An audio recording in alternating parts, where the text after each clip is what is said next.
The following is a transcript from the documentary series Echoes of the Unexplained, originally aired on October 31st, 2018. The events described are based on witness testimony and recovered audio evidence. Viewer discretion is advised. It was just after midnight on a Tuesday when the world shifted for Ilara. Her small third-floor apartment was cast in the familiar gloom of late-night city life, the only light spilling from a flickering television screen she wasn't watching. She sat hunched on her sofa, the day's exhaustion settling deep into her bones, making every muscle ache with a dull, persistent throb. The air was thick with the scent of stale coffee and the oppressive silence of solitude. Suddenly, the quiet was shattered. Her phone, lying face down on the coffee table, began to vibrate, its screen casting a jarring, blue-white light against the darkness. The shrill ringtone cut through the silence like a blade. With a sigh, she reached for it, her fingers tracing the cold glass. The screen displayed two words that sent an immediate prickling unease down her spine: unknown number. Hesitantly, she swiped to answer, pressing the cool device to her ear. "Hello," she mumbled, her voice thick with sleep. The response was a torrent of static, a harsh, crackling sound like a radio caught between stations. But beneath the noise, a voice struggled to break through, a voice that was unnervously familiar.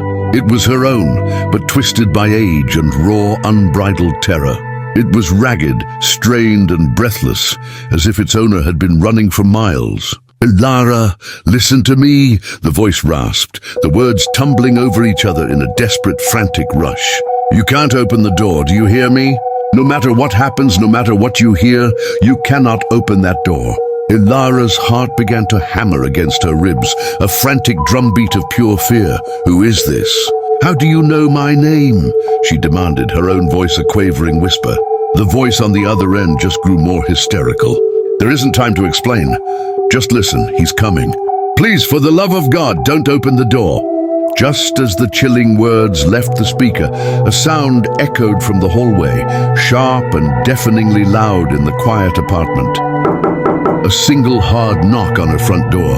Ilara froze, her blood turning to ice in her veins.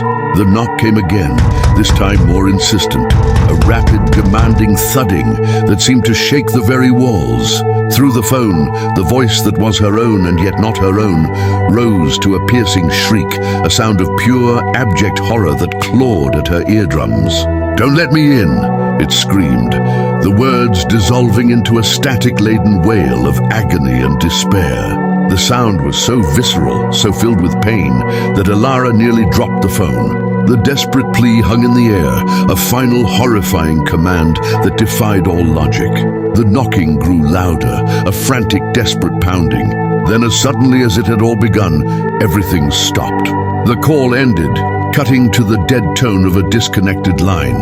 The frantic knocking ceased, plunging the apartment back into a profound, suffocating silence. It was a silence deeper and more terrifying than any that had come before. Ilara stood motionless in the center of her living room, the phone still pressed to her ear, listening to nothing. The only sound was the frantic, terrified beat of her own heart. The door remained closed. What waited on the other side, she never found out. This incident, known as the Ilara Echo, remains one of the most perplexing and chilling cases of paranormal communication on record. The audio from the call, recovered from her device, has been analyzed by experts worldwide, but its origin and the identity of the voice remains a terrifying mystery.